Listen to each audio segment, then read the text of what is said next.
이 집값이 20억이 됐다며? 당장 절반 내놔. 지금 제정신이세요? 여기서 지금 뭐 하는 겁니까? 넌 또 뭐야? 어른들 얘기하는데 끼어들지 마, 자식아. 문 열어라. 이 기집애야. 문 안 열어. 평화롭게 그지없던 주말 오전의 정적을 깨부수는 그야말로 현관문이 부서져라 쾅쾅거리는 소음이었다. 오랜만에 맞이하는 달콤한 늦잠에 흠뻑 빠져있던 나는 그 난폭한 소리에 화들짝 놀라 몸을 일으켜야만 했다. 대체 누구지? 이른 아침부터 약속도 없이 찾아올 사람은 아무도 없는데 예정에 없던 방문객의 무례한 소란에 불쾌감과 의아함을 느끼며 나는 조심스럽게 현관 쪽으로 향했다. 인터폰 화면을 확인할 생각조차 하지 못했다. 그저 그 소음이 한시라도 빨리 먹기를 바랐을 뿐이다. 아니, 얘는 뭘 하길래 이렇게 사람을 기다리게 만들어? 하여간에 예전부터 손발이 굼떠서 답답하게 하더니 그 버릇은 아직도 못 고쳤나 보구나. 문 밖에서 들려오는 짜증 섞인 목소리. 너무나도 익숙해서 차라리 영원히 잊고 싶었던 그 목소리에 온몸의 피가 차갑게 식는 기분이었다. 생각할 겨를도 없이 거의 반사적으로 문을 열어버린 나는 그 앞에 서 있는 내 인생에서 가장 마주치고 싶지 않은 두 사람을 보고 그대로 얼어붙고 말았다. 바로 나의 전 시어머니 김영옥 여사와 그의 아들, 내 전 남편 최건우였다. 그 인간과 갈라선 지 벌써 3년이라는 세월이 흘렀다. 강산이 3번은 바뀌지 않았어도 내 인생은 송두리째 바뀌어버린 그 시간 동안 단 한 번도 떠올리고 싶지 않았던 악몽 같은 인간들이었다. 그런 그들이 대체 무슨 낯으로 나를 찾아왔단 말인가. 그들을 보자마자 절로 얼굴이 찌푸려졌지만 나는 애써 이성을 붙잡고 냉정함을 유지하려 애썼다. 어머님, 그리고 그쪽은 여긴 어쩐 일로 오셨어요? 어머, 얘 말하는 것 좀 봐. 너는 어른을 보고 인사부터 할 생각은 안 하고 어쩐 일이냐니? 그게 무슨 말버릇이야? 오셨냐고 공손하게 여쭙지도 못할 망정. 제가 웃으면서 인사드릴 사이는 아니지 않나요? 반가운 손님한테나 하는 게 인사죠. 그래서 남의 집에는 무슨 용건으로 찾아오신 건데요? 이혼한 며느리한테 인사라도 받으려고 여기까지 행차하셨어요? 이 싸가지 없는 것 좀 봐라. 우리가 어떤 사이인데 인사를 못한다는 소리를 해. 네가 감히 이 시어미를 무시하는 거냐? 시어머니는 무슨 시어머니예요? 아드님이랑 제가 법적으로 남남된 지가 언젠데. 이제 와서 시어미 행세는 하고 싶으세요? 나의 쌀쌀맞은 대꾸에 김영옥 여사의 얼굴이 울그락불그락 달아올랐다. 하여간에 저 성질머리는 여전하구나 싶었다. 내뱉는 말마다 사람 속을 긁어대는 저 제주도. 그래, 내가 바로 저런 인간들이 지긋지긋해서 이혼을 했었지. 잊고 있던 과거의 상처가 소금물에 닿은 듯 쓰라리게 되살아나는 기분이었다. 그런데 이 이해할 수 없는 인간들은 대체 무슨 속셈으로 여기까지 나를 찾아온 것일까? 도무지 짐작할 수가 없었다. 그때 엄마 뒤에 숨어있던 마마보이 전 남편 최건우가 얼굴을 쑥 내밀며 입을 열었다. 서아야, 너 여기 아파트 가격 엄청나게 올랐다며? 그래서 그런가 얼굴이 아주 활짝 폈네. 뭐야? 당신도 있었어? 우리 집 주소는 어떻게 알았는데? 아직도 내 뒤를 캐고 다니는 거야? 무슨 뒤를 캐기까지 해. 그냥 아는 사람 통해서 수소문하면 다 나오는 거지. 세상 참 좁더라. 설마 그것 때문에 온 건 아니지?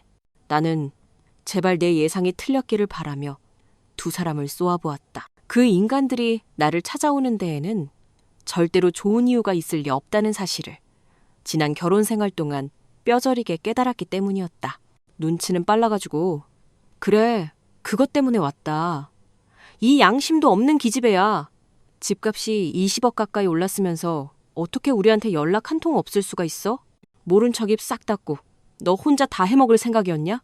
전 시어머니가 기다렸다는 듯이 고래고래 소리를 질렀다. 내 아파트 가격이 오른 것을 알고 찾아와서는 말도 안 되는 궤변을 늘어놓기 시작한 것이다. 집값이 올랐으니 이혼한 전 남편과 나누어야 한다는 세상 천지에 어디서도 들어본 적 없는 해괴한 논리였다. 무슨 말씀을 하시는 거예요? 제 집값이 오른 걸 왜 제가 두 분께 보고라도 해야 한다는 건가요? 당연하지. 그 정도로 올랐으면 진작에 연락을 했어야지. 아무리 우리가 이혼을 했다지만 이 집에는 우리 건우목도 분명히 있는 거야. 우리 아들이랑 반으로 나누는 게 상식 아니냐? 정신 나간 소리에 머리가 어지러웠다. 너무나 기가 막히고 황당해서 대체 어디서부터 어떻게 반박을 해야 할지 감조차 잡히지 않았다. 지금 그걸 말이라고 하세요? 제가 제 집값 오른 걸 왜 저 인간한테 줘야 하는데요? 우리 아들도 이 집에서 너랑 같이 살았잖아. 게다가 너희 이혼할 때 우리 아들한테 재산 분할 한 푼도 안 해줬지. 네가 아주 영악하게 우리 아들 몫을 꿀꺽하고 모른 척할 생각이었나 본데 어림도 없다. 이제 내가 직접 받으러 왔으니까 얼른 돈 내놔. 맞아, 서아야. 나 이제라도 내 몫을 받아야겠어. 솔직히 말해서 나 그 정도 돈은 받아도 되는 거잖아. 그럴 자격 충분히 있잖아. 안 그래? 최건우까지 옆에서 거드는 꼴을 보니 실소가 터져나왔다. 이 인간들이 정말 쌍으로 미쳤나? 이른 아침부터 남의 집에 무단으로 쳐들어와서 이게 무슨 행패란 말인가? 세상에 어떤 법이 이혼한 전 남편에게 집값 상승분을 나눠주라고 한단 말인가? 더군다나 우리가 좋게 헤어진 것도 아니었다. 뭐야? 당신도 있었어? 우리 집 주소는 어떻게 알았는데? 아직도 내 뒤를 캐고 다니는 거야? 무슨 뒤를 캐기까지 해? 그냥 아는 사람 통해서 수소문하면 다 나오는 거지. 세상 참 좁더라. 설마 그것 때문에 온 건 아니지? 나는 제발 내 예상이 틀렸기를 바라며 두 사람을 쏘아보았다. 그 인간들이 나를 찾아오는 데에는 절대로 좋은 이유가 있을 리 없다는 사실을 지난 결혼 생활 동안 뼈저리게 깨달았기 때문이었다. 눈치는 빨라가지고 그래, 그것 때문에 왔다. 이 양심도 없는 기집애야. 집값이 20억 가까이 올랐으면서 어떻게 우리한테 연락 한 통 없을 수가 있어? 모른 척 입 싹 닫고 너 혼자 다 해먹을 생각이었냐? 전 시어머니가 기다렸다는 듯이 고래고래 소리를 질렀다. 내 아파트 가격이 오른 것을 알고 찾아와서는 말도 안 되는 궤변을 늘어놓기 시작한 것이다. 집값이 올랐으니 이혼한 전 남편과 나누어야 한다는 세상 천지에 어디서도 들어본 적 없는 해괴한 논리였다. 무슨 말씀을 하시는 거예요? 제 집값이 오른 걸 왜 제가 두 분께 보고라도 해야 한다는 건가요? 당연하지. 그 정도로 올랐으면 진작에 연락을 했어야지. 아무리 우리가 이혼을 했다지만 이 집에는 우리 건우 목도 분명히 있는 거야. 우리 아들이랑 반으로 나누는 게 상식 아니냐? 정신 나간 소리에 머리가 어지러웠다. 너무나 기가 막히고 황당해서 대체 어디서부터 어떻게 반박을 해야 할지 감조차 잡히지 않았다. 지금 그걸 말이라고 하세요? 제가 제 집값 오른 걸 왜 저 인간한테 줘야 하는데요? 우리 아들도 이 집에서 너랑 같이 살았잖아. 게다가 너희 이혼할 때 우리 아들한테 재산 분할 한 푼도 안 해줬지. 네가 아주 영악하게 우리 아들 몫을 꿀꺽하고 모른 척할 생각이었나 본데 어림도 없다. 이제 내가 직접 받으러 왔으니까 얼른 돈 내놔. 맞아, 서아야. 나 이제라도 내 몫을 받아야겠어. 솔직히 말해서 나 그 정도 돈은 받아도 되는 거잖아. 그럴 자격 충분히 있잖아. 안 그래? 최건우까지 옆에서 거드는 꼴을 보니 실소가 터져나왔다. 이 인간들이 정말 쌍으로 미쳤나? 이른 아침부터 남의 집에 무단으로 쳐들어와서 이게 무슨 행패란 말인가. 세상에 어떤 법이 이혼한 전 남편에게 집값 상승분을 나눠주라고 한단 말인가. 더군다나 우리가 좋게 헤어진 것도 아니었다. 기가 막혀서 우리가 그냥 이혼했어요? 당신이 다른 여자랑 바람나서 이혼한 거잖아? 그걸 왜 귀한 내 아들이 해? 그런 건 당연히 여자가 하는 거지. 어디 감히 내 아들한테 그런 험한 일을 시키려고 들어? 어머니, 그럼 저는 밖에서 돈도 벌고 집안 살림도 하고 저 혼자 다 해야 한다는 말씀이세요? 그거 뭐 대단한 일이라고 유세야? 네가 좀 혼자 하면 어디 덧나니? 꼭 그렇게 밖에서 힘들게 일하고 들어온 남편까지 고생을 시켜야 속이 시원해? 하여간에 내가 처음부터 네가 마음에 안 들었다니까. 아들밖에 모르는 시어머니는 늘 사사건건 나를 못 잡아먹어 안달이었다. 그런 부당한 요구에 맞서기라도 하면 시어머니는 내가 시어른에게 대든다며 불같이 화를 냈다.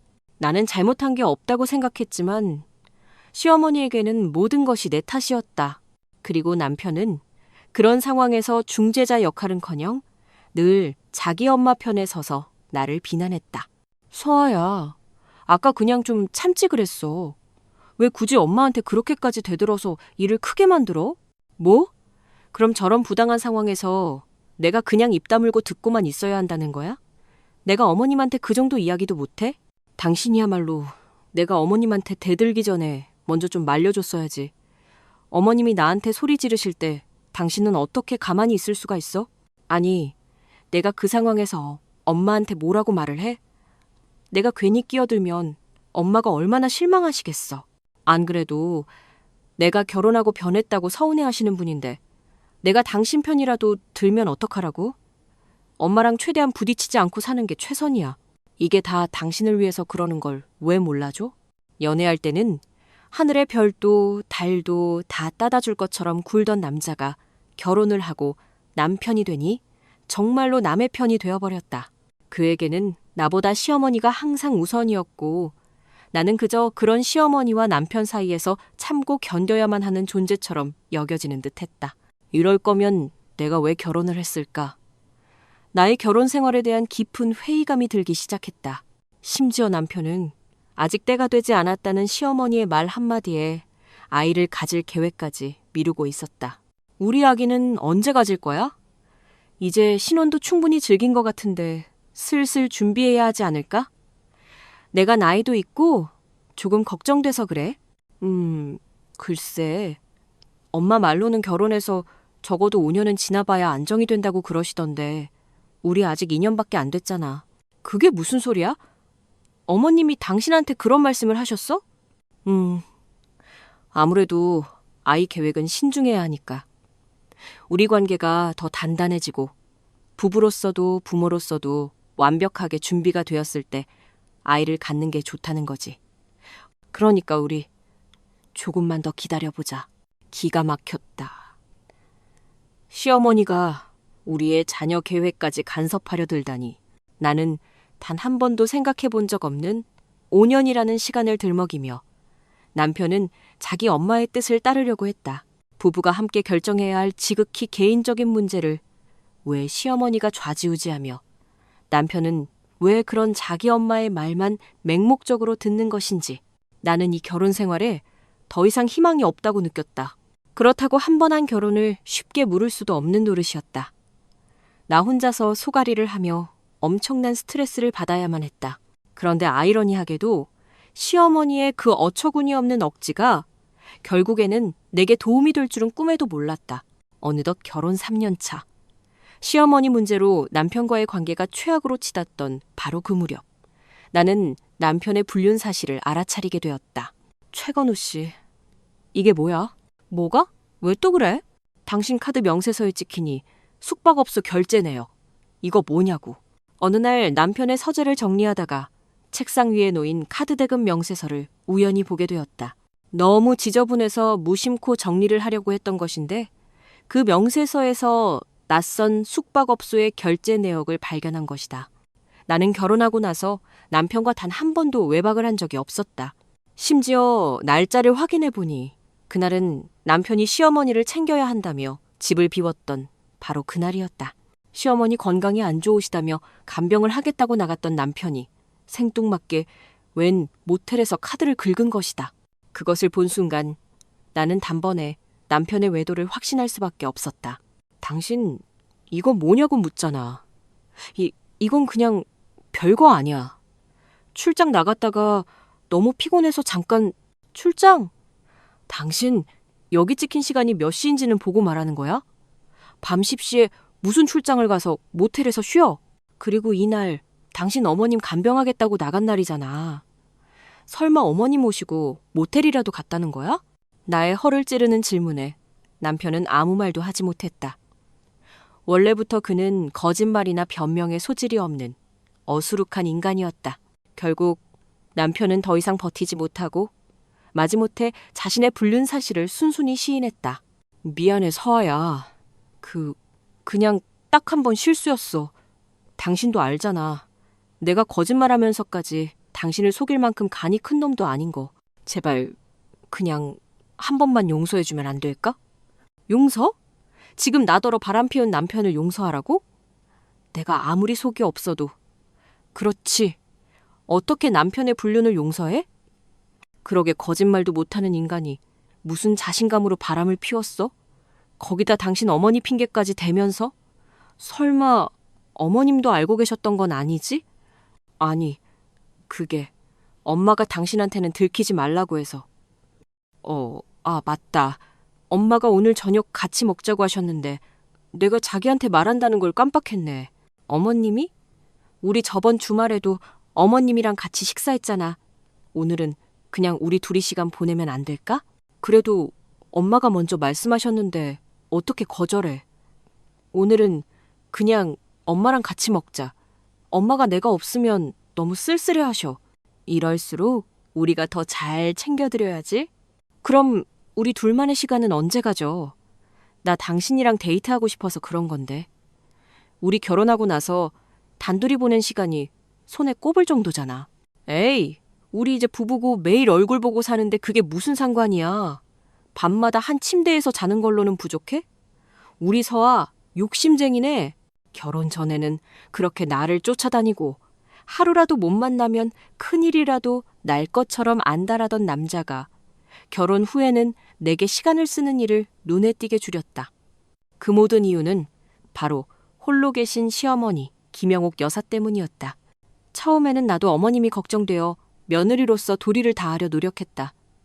하지만 남편이 너무 노골적으로 어머니만 챙기니 서운한 마음이 드는 것은 어쩔 수 없었다. 게다가 남편은 마마보이가 아닐까 의심될 정도로 시어머니의 말에 절대적으로 순종했다. 시어머니가 시키는 일이라면 무조건 따라야만 직성이 풀리는 사람이었다. 그렇다 보니 시어머니와 나 사이에 문제가 생길 때마다 남편은 단 한 번도 내 편을 들어주지 않았다. 너는 반찬을 맨날 사다 먹니? 밖에서 파는 음식이 얼마나 몸에 나쁜데 내가 직접 만들어 먹이라고 몇 번을 말했니? 어머니, 제가 퇴근하고 집에 오면 저녁 7시가 넘어요. 그때부터 장 봐서 음식 만들면 잠 잘 시간도 부족해요. 요즘 맞벌이 부부 중에 삼시세끼 다 해먹는 집이 어디 있어요? 네가 그걸 어떻게 알아? 내가 그렇다면 그런 줄 알아야지. 너는 무슨 말이 그렇게 많아? 하여간에 이 시험이 말을 개똥으로 알지. 꼬박꼬박 말대꾸하는 것 좀 봐. 너는 나를 이겨먹지 못하면 병이라도 나니? 꼬투리를 잡으려는 게 아니라 현실적으로 어쩔 수 없다고 말씀드리는 거잖아요. 그리고 저나 건우 씨나 똑같이 맞벌이 하는데 왜 자꾸 저한테만 그러세요? 아드님한테는 요리하라거나 살림하라고 말씀 안 하시잖아요. 그걸 왜 귀한 내 아들이 해? 그런 건 당연히 여자가 하는 거지. 어디 감히 내 아들한테 그런 험한 일을 시키려고 들어? 어머니, 그럼 저는 밖에서 돈도 벌고 집안 살림도 하고 저 혼자 다 해야 한다는 말씀이세요? 그거 뭐 대단한 일이라고 유세야? 네가 좀 혼자 하면 어디 덧나니? 꼭 그렇게 밖에서 힘들게 일하고 들어온 남편까지 고생을 시켜야 속이 시원해? 하여간에 내가 처음부터 네가 마음에 안 들었다니까. 아들밖에 모르는 시어머니는 늘 사사건건 나를 못 잡아먹어 안달이었다. 그런 부당한 요구에 맞서기라도 하면 시어머니는 내가 시어른에게 대든다며 불같이 화를 냈다. 나는 잘못한 게 없다고 생각했지만 시어머니에게는 모든 것이 내 탓이었다. 그리고 남편은 그런 상황에서 중재자 역할은커녕 늘 자기 엄마 편에 서서 나를 비난했다. 서아야, 아까 그냥 좀 참지 그랬어. 왜 굳이 엄마한테 그렇게까지 대들어서 일을 크게 만들어? 뭐? 그럼 저런 부당한 상황에서 내가 그냥 입 다물고 듣고만 있어야 한다는 거야? 내가 어머님한테 그 정도 이야기도 못해? 당신이야말로 내가 어머님한테 대들기 전에 먼저 좀 말려줬어야지. 어머님이 나한테 소리 지르실 때 당신은 어떻게 가만히 있을 수가 있어? 아니, 내가 그 상황에서 엄마한테 뭐라고 말을 해. 내가 괜히 끼어들면 엄마가 얼마나 실망하시겠어. 안 그래도 내가 결혼하고 변했다고 서운해하시는 분인데 내가 당신 편이라도 들면 어떡하라고. 엄마랑 최대한 부딪히지 않고 사는 게 최선이야. 이게 다 당신을 위해서 그러는 걸 왜 몰라줘? 연애할 때는 하늘의 별도 달도 다 따다 줄 것처럼 굴던 남자가 결혼을 하고 남편이 되니 정말로 남의 편이 되어버렸다. 그에게는 나보다 시어머니가 항상 우선이었고 나는 그저 그런 시어머니와 남편 사이에서 참고 견뎌야만 하는 존재처럼 여겨지는 듯했다. 이럴 거면 내가 왜 결혼을 했을까? 나의 결혼 생활에 대한 깊은 회의감이 들기 시작했다. 심지어 남편은 아직 때가 되지 않았다는 시어머니의 말 한마디에 아이를 가질 계획까지 미루고 있었다. 우리 아기는 언제 가질 거야? 이제 신혼도 충분히 즐긴 것 같은데 슬슬 준비해야 하지 않을까? 내가 나이도 있고 조금 걱정돼서 그래. 글쎄, 엄마 말로는 결혼해서 적어도 5년은 지나봐야 안정이 된다고 그러시던데 우리 아직 2년밖에 안 됐잖아. 그게 무슨 소리야? 어머님이 당신한테 그런 말씀을 하셨어? 아무래도 아이 계획은 신중해야 하니까 우리 관계가 더 단단해지고 부부로서도 부모로서도 완벽하게 준비가 되었을 때 아이를 갖는 게 좋다는 거지. 그러니까 우리 조금만 더 기다려보자. 기가 막혔다. 시어머니가 우리의 자녀 계획까지 간섭하려 들다니 나는 단 한 번도 생각해 본 적 없는 5년이라는 시간을 들먹이며 남편은 자기 엄마의 뜻을 따르려고 했다. 부부가 함께 결정해야 할 지극히 개인적인 문제를 왜 시어머니가 좌지우지하며 남편은 왜 그런 자기 엄마의 말만 맹목적으로 듣는 것인지 나는 이 결혼 생활에 더 이상 희망이 없다고 느꼈다. 그렇다고 한 번 한 결혼을 쉽게 무를 수도 없는 노릇이었다. 나 혼자서 소가리를 하며 엄청난 스트레스를 받아야만 했다. 그런데 아이러니하게도 시어머니의 그 어처구니 없는 억지가 결국에는 내게 도움이 될 줄은 꿈에도 몰랐다. 어느덧 결혼 3년 차. 시어머니 문제로 남편과의 관계가 최악으로 치닫던 바로 그 무렵 나는 남편의 불륜 사실을 알아차리게 되었다. 최건우 씨, 이게 뭐야? 뭐가? 왜 또 그래? 당신 카드, 명세서에 찍힌 이 숙박업소 결제 내역. 이거 뭐냐고. 어느 날 남편의 서재를 정리하다가 책상 위에 놓인 카드 대금 명세서를 우연히 보게 되었다. 너무 지저분해서 무심코 정리를 하려고 했던 것인데 그 명세서에서 낯선 숙박업소의 결제 내역을 발견한 것이다. 나는 결혼하고 나서 남편과 단 한 번도 외박을 한 적이 없었다. 심지어 날짜를 확인해 보니 그날은 남편이 시어머니를 챙겨야 한다며 집을 비웠던 바로 그날이었다. 시어머니 건강이 안 좋으시다며 간병을 하겠다고 나갔던 남편이 생뚱맞게 웬 모텔에서 카드를 긁은 것이다. 그것을 본 순간 나는 단번에 남편의 외도를 확신할 수밖에 없었다. 당신 이거 뭐냐고 묻잖아. 이건 그냥 별거 아니야. 출장 나갔다가 너무 피곤해서 잠깐. 출장? 당신 여기 찍힌 시간이 몇 시인지는 보고 말하는 거야? 밤 10시에 무슨 출장을 가서 모텔에서 쉬어? 그리고 이날 당신 어머님 간병하겠다고 나간 날이잖아. 설마 어머님 모시고 모텔이라도 갔다는 거야? 나의 허를 찌르는 질문에 남편은 아무 말도 하지 못했다. 원래부터 그는 거짓말이나 변명의 소질이 없는 어수룩한 인간이었다. 결국 남편은 더 이상 버티지 못하고 마지못해 자신의 불륜 사실을 순순히 시인했다. 미안해, 서아야. 그냥 딱 한 번 실수였어. 당신도 알잖아. 내가 거짓말하면서까지 당신을 속일 만큼 간이 큰 놈도 아닌 거. 제발, 그냥 한 번만 용서해주면 안 될까? 용서? 지금 나더러 바람 피운 남편을 용서하라고? 내가 아무리 속이 없어도 그렇지. 어떻게 남편의 불륜을 용서해? 그러게, 거짓말도 못하는 인간이 무슨 자신감으로 바람을 피웠어? 거기다 당신 어머니 핑계까지 대면서? 설마 어머님도 알고 계셨던 건 아니지? 아니, 그게 엄마가 당신한테는 들키지 말라고 해서. 알고 보니 시어머니는 이미 모든 것을 알고 있었다. 아들의 불륜 사실을 알면서도 그걸 덮어주기 위해 나와 아들을 함께 속이고 있었던 것이다. 최근 들어 유난히 남편을 자주 부르신다 싶었더니 그게 다 아들의 알리바이를 만들어주기 위한 연막 작전이었던 셈이다. 남편이라는 인간이나 시어머니라는 인간이나 사람 하나 바보 만드는 건 정말 일도 아니었나 보다. 바보같이 나 혼자서만 그것도 모르고 이 결혼 생활을 어떻게든 이어가 보려고 고민하고 있었다니. 그 사실을 깨닫는 순간 나는 주체할 수 없는 배신감과 실망감에 휩싸였다. 그리고 곧장 시어머니를 찾아가 따져 물었다. 어머님? 어머님이 이 사람 불륜 사실 알고도 덮어주셨어요? 무슨 소리를 하는 거냐? 너는 오라고 할 때는 코빼기도 안 비치더니 갑자기 찾아와서 이게 무슨 행패야? 어머님이 이 인간 불륜 덮어주시고 알리바이 만들어주신 거 맞냐고요. 아이고, 귀청 떨어지겠네. 너 지금 시애미 앞에서 소리를 빽빽 지르는 거니? 이게 오냐오냐 해줬더니 아주 시어머니 무서운 줄을 모르네. 지금 제가 큰 소리 안 지르게 생겼어요? 저 다 알고 왔어요. 이 인간이 다른 여자랑 모텔 들락거린 거 다 알고 왔다고요. 보니까 그 여자 만날 때마다 어머니 핑계댔던데 아니라고 모른다고 발뺌하실 거예요? 너무나 화가 난 나머지 나는 시어머니에게 대놓고 소리쳤다. 남편 불륜의 공범이 아니냐고. 그래? 내가 숨겨줬다. 알고도 눈 감아줬어. 그게 뭐 그리 잘못됐냐? 그럼 내가 너한테 내 아들이 바람 피웠다고 순순히 이실 찍고라도 해야 한다는 거냐? 뭐라고요? 지금 그걸 말이라고 하세요? 아니, 어떻게 그걸 저한테 숨길 수가 있어요?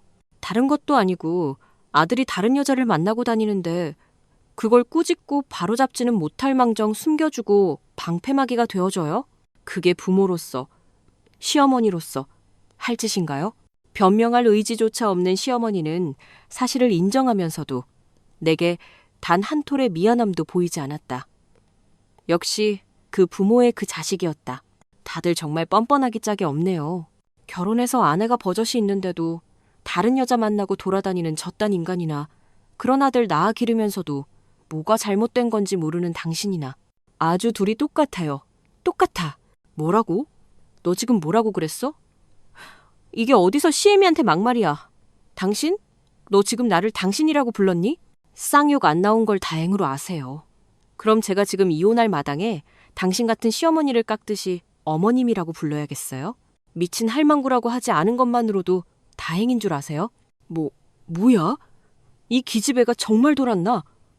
싸가지 없는 게 이제는 개념까지 밥 말아먹었네. 당신 아들이 바람 피워서 이혼하게 생겼는데 그럼 바람난 아들 감싸고도는 시어미를 뭐 잘났다고 존중해줘요? 아직 상황 파악이 안 되세요? 아줌마? 당신 아들이랑 나랑 이혼하면 이제 완벽한 남남인데 무슨 놈의 시어머니 타령이야. 그래서 너 내 아들이랑 이혼이라도 하겠다 이 말이냐? 그럼 바람난 남편을 뭐 예쁘다고 데리고 살아요? 당연히 이혼이죠. 서아야 진심이야? 이혼이라니. 나는 당신이랑 이혼할 생각 없는데? 이혼할 생각 없는 인간이 바람을 왜 피워? 다른 여자랑 모텔 침대에 누워서 히히덕거릴 때는 그런 생각 안 해봤어? 아니, 한 번 실수였다고 말했잖아. 걔는 정말 아무것도 아니야. 나 걔랑 결혼할 생각도 없고 그냥 심심해서 몇 번 만나고 술 마신 게 전부라고. 남자들 다들 그 정도 실수는 하고 살아. 안 그래? 말 같지도 않은 소리를 짓거리는 최건우의 얼굴에 침이라도 뱉어주고 싶었다. 당신이 이런 인간인 줄 알았다면 나 당신이랑 결혼할 생각조차 안 했을 거야. 결혼 전에는 그렇게 순진한 척, 나밖에 없는 척 다 하더니 이런 식으로 사람 뒤통수를 쳐? 마마보이인 것만으로도 모자라서 바람까지 피워? 이 한심한 인간아. 이 기집애가 지금 누구더러 한심하대. 너 죽고 싶어? 김영옥 여사가 나를 잡아먹을 듯이 달려들었다. 아줌마야말로 입 다물어요. 머저리 같은 마마보이 아들 키워놓고 그걸로도 모자라서 결혼은 왜 시켰어요? 이따위로 키울 거면 평생 당신 치마폭에 싸고 살지. 왜 멀쩡한 남의 집 딸 인생까지 망치게 만드냐고. 아주 끼리끼리 유유상종이야. 윤서아, 당신 말이 너무 심한 거 아니야? 우리 엄마한테 그게 무슨 짓이야? 그래, 나 평소에 안 이러지. 당신이 헛소리를 해도 좋게 타이르려고 했고 당신 엄마가 말도 안 되는 소리를 짓거려도 침착하게 대화하려고 노력했지. 근데 내가 이렇게까지 막 나가는 걸 보면 지금 이 상황이 얼마나 심각한지 감이 안 와. 너희들이 나를 이렇게 만든 거잖아. 사람 뒤통수를 이렇게 세게 후려쳐놓고 이 정도 반응도 예상 못했어? 나는 그동안 억눌러왔던 모든 감정을 터트리며 미친 사람처럼 소리를 질렀다. 그동안 어떻게든 점잖은 척, 좋은 며느리, 좋은 아내 노릇을 해보려고 애썼던 내 자신이 한심하게 느껴졌다. 내가 그렇게 만만해 보였을까? 나는 더 이상 그들에게 좋은 사람이고 싶지 않았다. 남편은 그런 나의 모습에 완전히 얼어붙었고 아무도 나를 말릴 수 없었다. 이제 다 끝났어. 나 당신 같은 인간이랑은 단 하루도 더는 못 살아. 그러니까 당장 내 집에서 짐 싸서 나가. 뭐라고? 나가라니? 서아야, 왜 그래? 갑자기 네가 순순히 이혼해 줄 것 같지도 않으니 나는 변호사 선임해서 이혼 소송할 거야. 당신이랑 그 여자한테는 위자료 청구 소송하고 저 아줌마한테도 정신적 피해 보상 청구할 거야.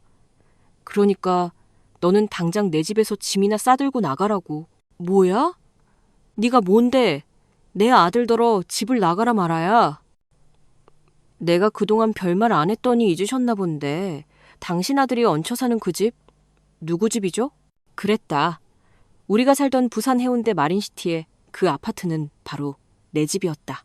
결혼하기 전 부모님의 권유로 꾸준히 넣었던 주택 청약에 운 좋게 당첨되어 사회초년생 시절에 내 집 마련의 꿈을 이룰 수 있었다. 당시에는 지금처럼 비싸지 않은 중소형 평수라 내가 모아두었던 돈으로 충분히 감당할 수 있었다. 결혼 전부터 내가 살고 있던 집이었기에 결혼하면서 최건우가 못 만들어 왔던 것이다. 가전, 가구도 내가 다 쓰던 것들이라 혼수라고 할 것도 없었고 결혼식 비용은 반반으로 부담했으니 사실상 남편은 그 집에 대한 어떠한 권리도 없었다. 그 집? 내 집이에요. 내가 내 돈 주고 분양받은 내 아파트라고요. 그러니까 이혼하면 당연히 당신이 나가야지. 맞죠? 그건 그렇지만 아니, 그래도 재산분할 같은 건 해야 하는 거 아니야? 재산분할. 정말 기가 막혀서 말이 나오지 않았다. 뭘 잘했다고 바람 피워서 이혼당하는 주제에 재산분할 이야기를 꺼낼 수 있는지 그 정도로 뻔뻔하고 염치 없는 인간인 줄은 차마 몰랐다. 하지만 내가 남편에게 내 집을 뺏길 일은 없었다. 남편이 억지를 부려 소송으로 간다고 해도 혼인 전 취득한 나의 특유재산은 재산분할 대상이 되기 어려울 테니까. 소송하고 싶으면 마음대로 해. 어차피 나도 할 거니까. 당신이랑 당신 내연녀한테 위자료 소송하고 저 아줌마한테도 할 거라고 했지? 그동안 당신 엄마가 나한테 했던 막말, 폭언, 문자랑 통화 내용 내가 싹 다 모아놨거든. 평소 시모의 막말에 시달리던 나는 혹시 모를 상황에 대비해 그녀가 보낸 문자나 통화 내용을 저장해두곤 했다. 이런 날이 오리라고 예상했던 것은 아니었지만 어쩌다 보니 그것들이 결정적인 증거가 되어주었다. 결국 나는 그것들을 근거로 남편의 상간녀뿐만 아니라 시어머니에게까지 위자료 청구 소송을 걸었다. 결과는 당연하게도 나의 완벽한 승소였다.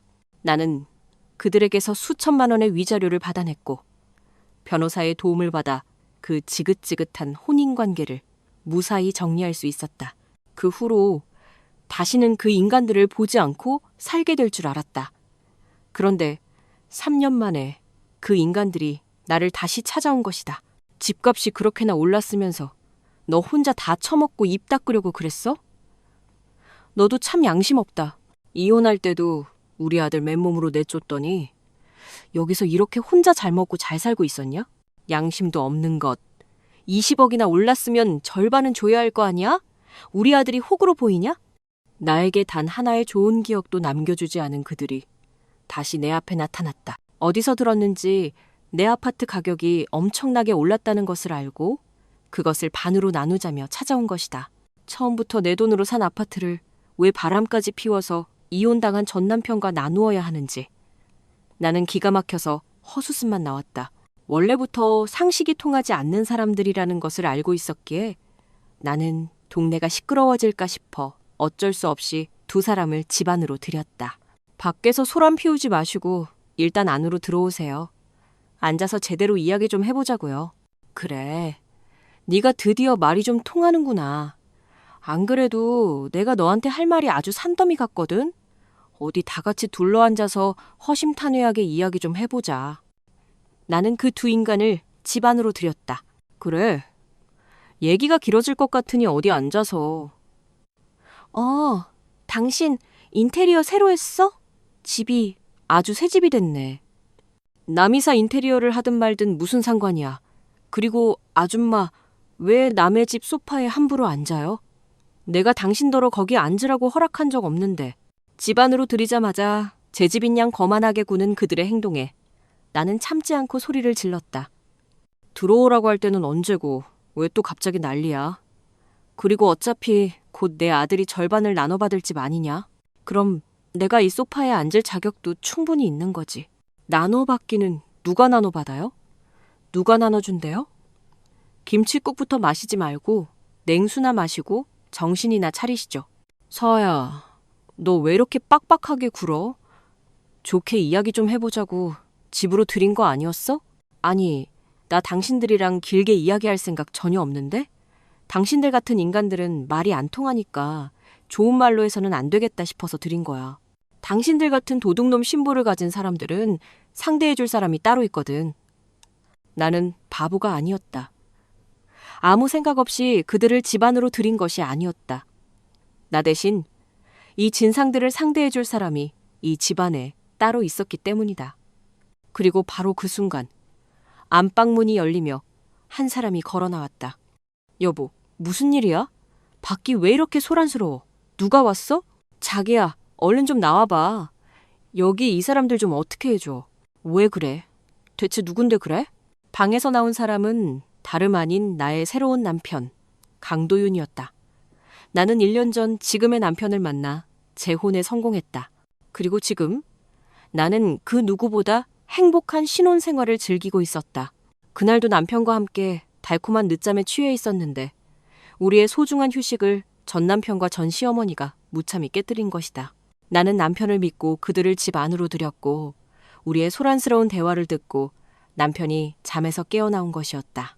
여보, 이 사람들 좀 처리해줘. 뭐야? 너 그새 재혼이라도 한 거냐? 내 아들 헌신짝처럼 버리고 너 혼자 재혼을 해? 이혼한 전 남편 버리고 재혼한 게 뭐 큰 죄라도 되는가? 그럼 내가 평생 혼자 늙어 죽을 줄 알았나? 내가 눈이 삐어서 당신 아들 같은 인간이랑 결혼했던 거지. 내가 지 아들 같은 줄 아나. 당신 아들 앞가림이나 잘 시키지. 왜 남의 재혼에 감나라배 놔라야. 전 시어머니는 내가 재혼했다는 사실에 분개하며 길길이 날뛰었다. 보아하니 전 남편은 그 상간녀와도 제대로 이어지지 못했는지 여전히 혼자인 것 같았다. 자기 아들은 이혼남 딱지가 붙어 혼자 초라하게 지내는데 내가 좋은 남자 만나 재혼을 하니 배가 아파서 견딜 수가 없었던 모양이다. 이 영악한 것 좀 봐. 남의 귀한 아들은 이혼남 만들어 놓고 저 혼자 새 서방 들여서 깨가 쏟아지게 살고 있었어? 아이고, 이망할 것. 그래서 내 아들 쫓아낸 이 집에서 너희들끼리 호의호식하고 있었단 말이냐? 윤서아, 당신 어떻게 이럴 수가 있어? 내가 당신을 얼마나 사랑했는데 어떻게 그새 다른 놈이랑 재혼을 해? 뒤늦게 후회하며 나를 탓하는 두 사람의 모습이 정말 가증스러웠다. 애초에 우리가 이혼한 게 누구 탓인데 이제 와서 내가 재혼한 것을 비난한단 말인가.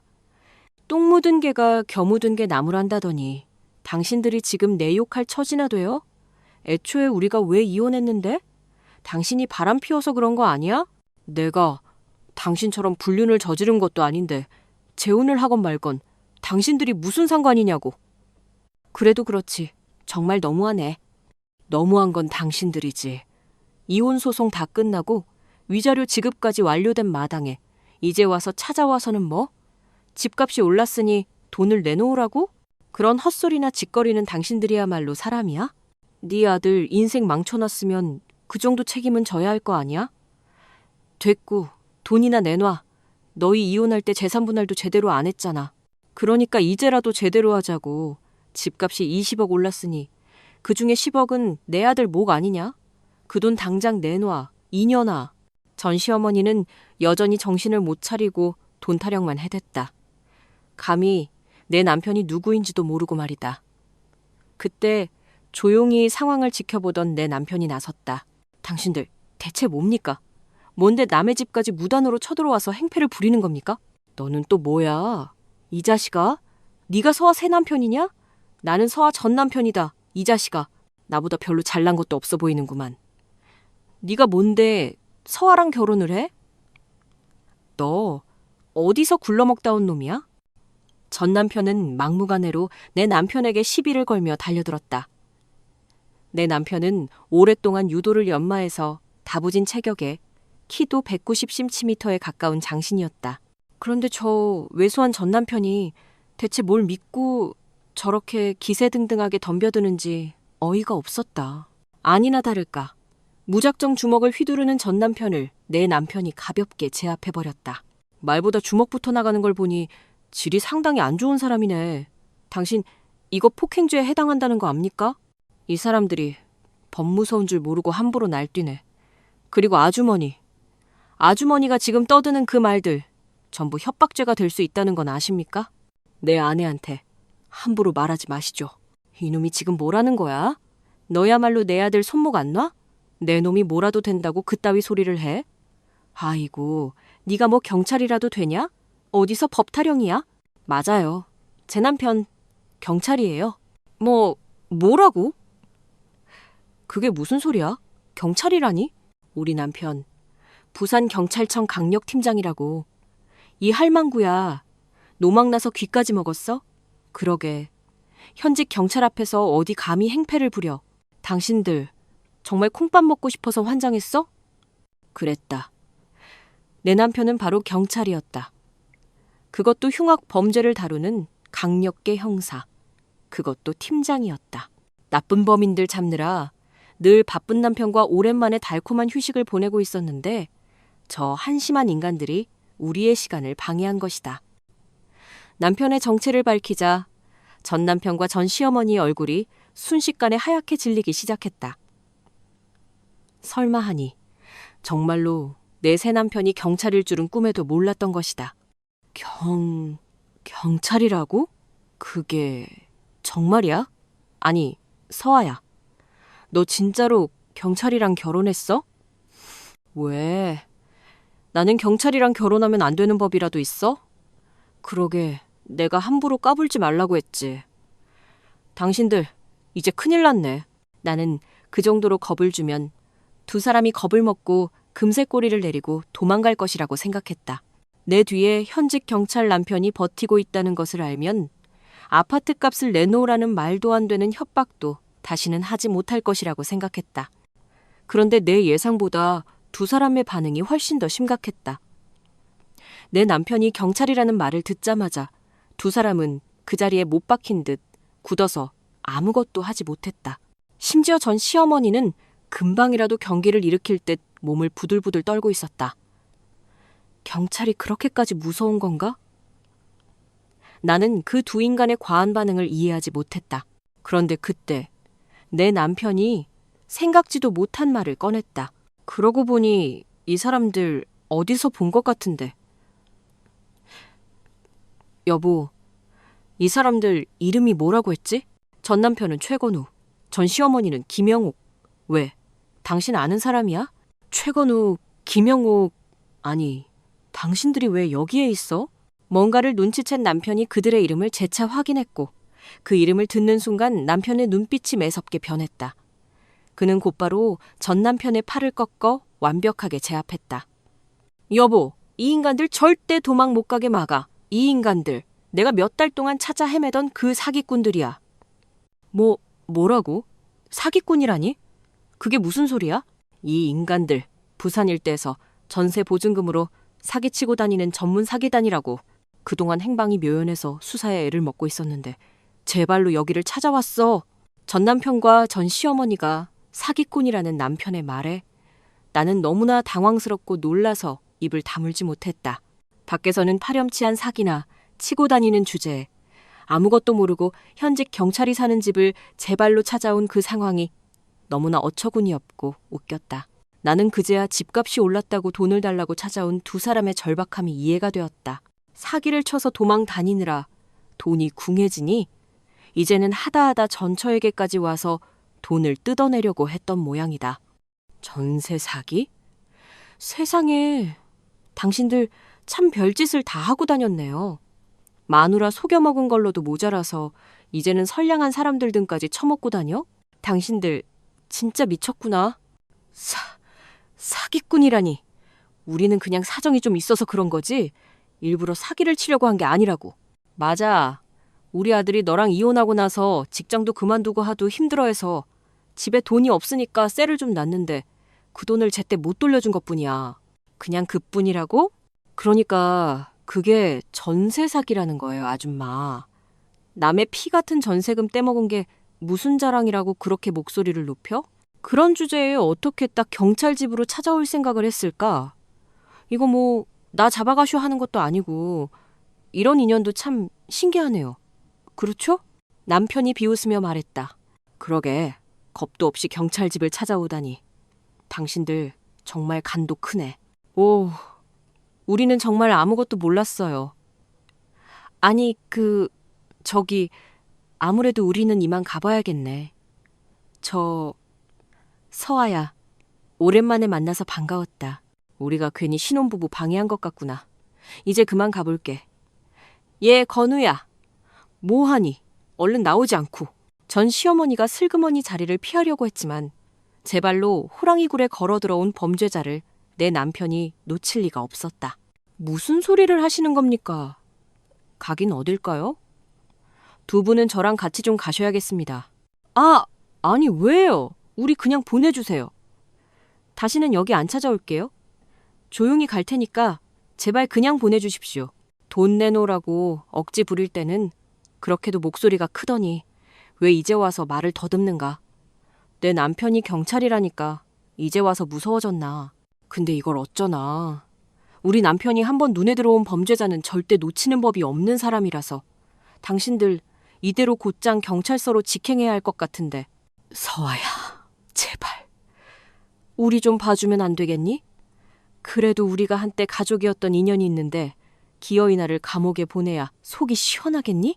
그냥 옛정을 생각해서 이번 한 번만 눈 감아주면 안 될까? 지금 나더러 범죄자를 보고도 모른 척하라는 거예요? 그것도 범죄예요, 아줌마. 그리고 내가 미쳤다고 당신들을 봐줘요? 당신들이 나한테 한 짓이 얼만데. 결혼 생활 내내 며느리 못 잡아먹어서 안달이던 인간이 이혼하고 나서도 돈 내놓으라고 찾아와서 행패를 부려놓고 내가 당신들을 좋게 봐줄 것 같아요? 아이고, 우리 그냥 보내달라니까. 나 대한민국 경찰 강력팀장 강도윤입니다. 당신들 같은 범죄자들 그냥 두고는 못 봅니다. 아니 형사님, 저희 그래 봐야 자범입니다. 그냥 전세금 좀 못 돌려준 것뿐인데 그게 뭐 그리 큰일이라고 이렇게까지 하세요. 저희 그냥 못 본 척 놔주시면 저희가 평생 은인으로 모시고 살겠습니다. 맞습니다. 저희 다시는 나쁜 짓 안 하고 착하게 살게요. 그리고 그 전세금도 금방 갚으려고 했어요. 사실 저희도 억울하다고요. 저희가 돈이 있는데 안 돌려줬겠습니까? 우리도 돌려주고 싶어도 돈이 없어서 그런 거죠. 이런 딱한 사정을 좀 헤아려 주셔야지 막무가내로 다 범죄자 취급하시면 안 되죠. 이 사람들이 정말 안 될 사람들이네. 범죄에 크고 작은 게 어디 있습니까? 당신들은 별거 아니라고 생각할지 모르지만 당신들 때문에 수많은 사람들이 피눈물을 흘리고 있어요. 그럴 거면 처음부터 돈 있는 척하고 사람들을 속이지를 말았어야지. 당신들이 작정하고 속여먹은 피해자가 몇 명인 줄은 압니까? 아니, 사람 죽이고도 잘만 도망다니는 놈들도 있는데 우리가 뭐 그렇게 큰 죄를 지었냐고요? 여보, 이 사람들 말이랑 더 섞을 필요 없어. 내가 이 인간들 잘 아는데 이 사람들 자기 잘못 절대로 인정 안 하는 인간들이야. 평생 자기들이 제일 잘난 줄만 알고 남 탓만 하고 살아. 그러니 오죽하면 내 돈으로 산 내 집값 올랐다는 소식 듣고 여기까지 찾아왔겠어? 들어줘봐야 전부 헛소리니까 그냥 법대로 처리해. 이 인간들은 제대로 콩밥 좀 먹어봐야 정신 차려. 나는 남편에게 단호하게 말했다. 그러자 전 남편이 끝까지 나를 원망하며 물고 늘어졌다. 윤서아, 너 정말 너무한다. 우리가 고작 이 정도 싸이밖에 안 됐어? 그래도 우리 한때는 서로 죽고 못 살던 사이인데 당신은 당신 전 남편이 감옥에 가기를 바라는 거야? 가기를 바래. 그럼 내가 너 같은 인간이 잘 먹고 잘 살기를 바랄 줄 알았어? 나는 당신들이 아주 비참하게 불행해지기를 바라거든? 안 그래도 간통죄 없어져서 콩밥 못 먹인 게 한이었는데 결국 다른 죄로라도 감옥에 가긴 가겠구나. 아주 꼴 좋다. 나는 그들을 향해 마음껏 비웃어 주었다. 마지막에 웃는 자가 진정한 승리자라고 했던가. 결국 내가 이긴 셈이 되었다. 그렇게 전 남편과 전 시어머니는 남편의 차를 타고 경찰서로 연행되었다. 갑자기 휴일에 찾아온 불청객들 때문에 남편이 쉬지도 못하고 다시 출근하게 되었지만 덕분에 몇 달간 쫓던 범인들을 잡았으니 여러모로 잘된 일이었다. 나중에 남편에게 전해 듣기로는 그 두 사람은 끝까지 자신들의 죄를 인정하지 않고 무죄를 주장했다고 한다. 자신들은 아무것도 몰랐다며 사기를 치려는 의도는 전혀 없었다고 말이다. 그 바람에 그들에게 당한 피해자들만 억울한 처지에 놓일 뻔했지만 다행히 내 남편이 밤낮으로 수사에 매달린 덕분에 전 남편과 전 시어머니의 범죄 혐의를 명백히 입증해낼 수 있었다. 조사 결과 그 두 사람이 사람들에게서 속여받아낸 전세금으로 불법 코인에 투자를 했다는 사실이 밝혀졌다. 하지만 결국 투자금은 전부 날렸고 살던 집까지 팔아 도망 다니고 있었던 것이다. 그래서 나에게 돈을 내놓으라고 찾아오기까지 했던 것이고 그러다 결국 제 발로 내 남편에게 붙잡혀 수사를 받게 되었고 두 사람은 나란히 법정에 서게 되었다. 남의 눈에 피눈물 나게 한 그들은 결국 차가운 감옥 신세를 면치 못했다. 그래도 천만다행으로 시어머니가 집을 판 돈이 계좌에 고스란히 남아있어서 법원에서 그 계좌를 동결시킨 후 피해자들에게 전세금을 돌려줄 수 있게 되었다.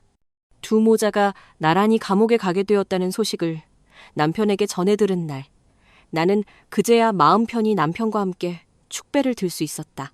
정말 다행이다. 피해자들이 돈을 돌려받을 수 있게 돼서 다 자기 덕분이야. 내가 해야 할 일을 했을 뿐인데 뭘. 어떻게 보면 다 당신 덕분이지. 그 인간들이 당신을 찾아오지 않았더라면 내가 어떻게 그들을 잡았겠어? 당신 덕분에 범인도 잡고 피해자들도 구할 수 있었던 거야. 자기가 있으니 그 인간들이 나를 함부로 못했던 거지. 내 남편이 경찰이라는 걸 몰랐으면 아마 그 두 사람 끝까지 나를 괴롭혔을걸. 그 인간들이 내 아파트 탐내서 계속 찾아왔을 거 생각하면 지금도 아찔해. 그러게. 어떻게 하필이면 내가 쫓던 범인들이 바로 그 두 사람이었을까. 그것도 모르고 제 발로 나를 찾아왔으니 그 선택을 얼마나 후회하고 있을까. 아마 지금쯤 감옥 안에서 땅을 치고 있겠지. 엄한 욕심만 부리지 않았더라면 자기한테 잡히지도 않고 감옥에 들어가지도 않았을 텐데 말이야. 그런 걸 보면 당신이랑 나랑 만나게 된 것도 다 운명이 아닌가 싶네. 맞아. 나 그래서 그 인간들한테 고맙기까지 해. 그때 그 사람이랑 헤어지지 않았더라면 내가 어떻게 당신 같은 좋은 사람을 만날 수 있었겠어? 나는 이혼하고 당신 만나서 새 출발할 수 있었던 게 내 인생에서 가장 큰 행운이었던 것 같아.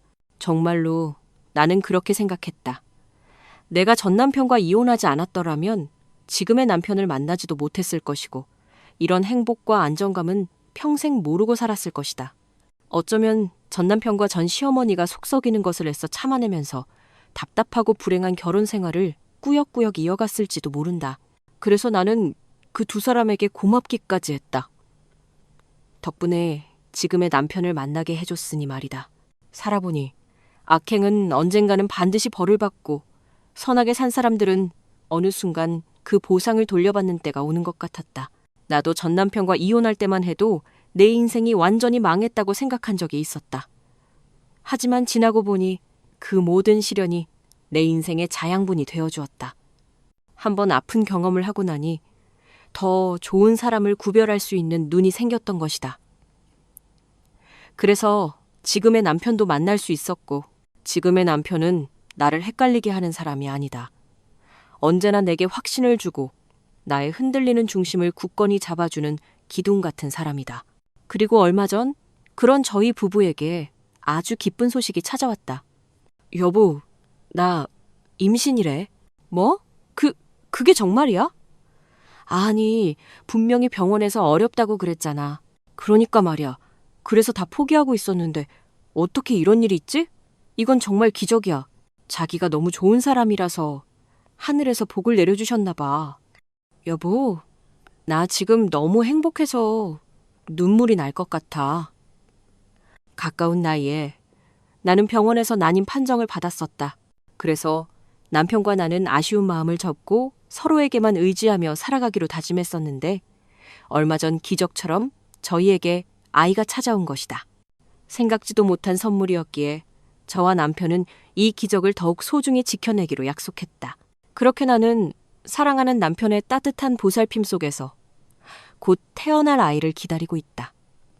이제 곧 저희 가족은 둘에서 셋이 되겠네요. 앞으로 저희 가족이 더 행복하게 살아갈 수 있도록 여러분도 함께 빌어주시기를 바라며 제 이야기를 여기서 마치겠습니다. 감사합니다.